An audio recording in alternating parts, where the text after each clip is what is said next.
Outra dica de como lidar com as mentiras, mas dessa vez com a mentira da criança pequena, bem pequena, é você não perguntar se você sabe o que aconteceu.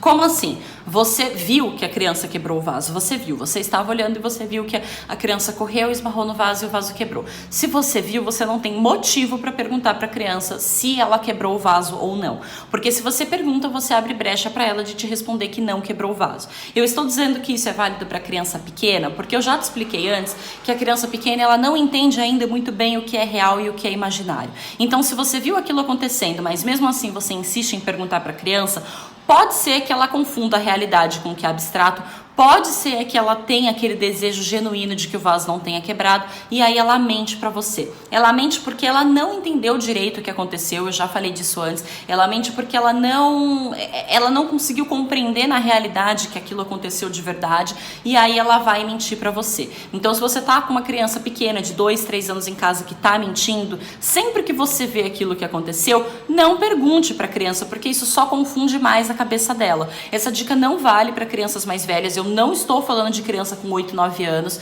que já tem um entendimento acima, né? Já tem um entendimento melhor disso. Eu estou falando para crianças pequenas. Se você viu o que aconteceu, não tem motivo para você perguntar para criança pequena, porque isso confunde a cabecinha dela. No lugar de perguntar, você simplesmente reconta o que aconteceu. No lugar de você perguntar para a criança, nossa, você quebrou o vaso, e aí você abre brecha da criança ficar confusa e mentir para você, você reconta para a criança o que aconteceu. Você chega para a criança e fala assim, você viu, você estava correndo, aí você não olhou direito, você esbarrou no vaso e o vaso quebrou. Você contou para a criança aquilo que havia acontecido. Você contar isso para ela faz com que as informações se liguem na cabeça dela, faz com que ela entenda o que aconteceu. Aquilo vai tomando forma. Você pega peças que estão soltas na cabecinha da criança e você encaixa. E aí na hora que você encaixa, você mostra para a criança que aquilo veio de uma atitude dela.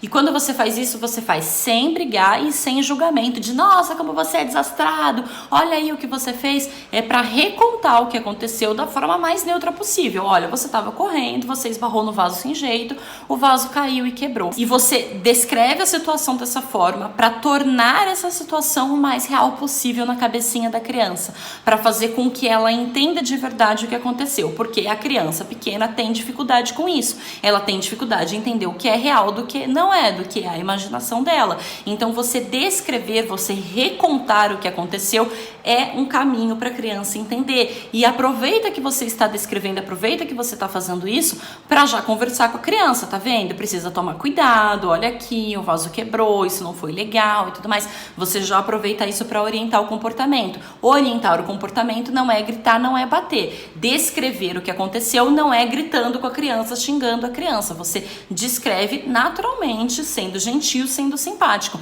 Até porque se você for agressivo com a criança, ela automaticamente vai se fechar e não vai querer ouvir o que você tem para dizer.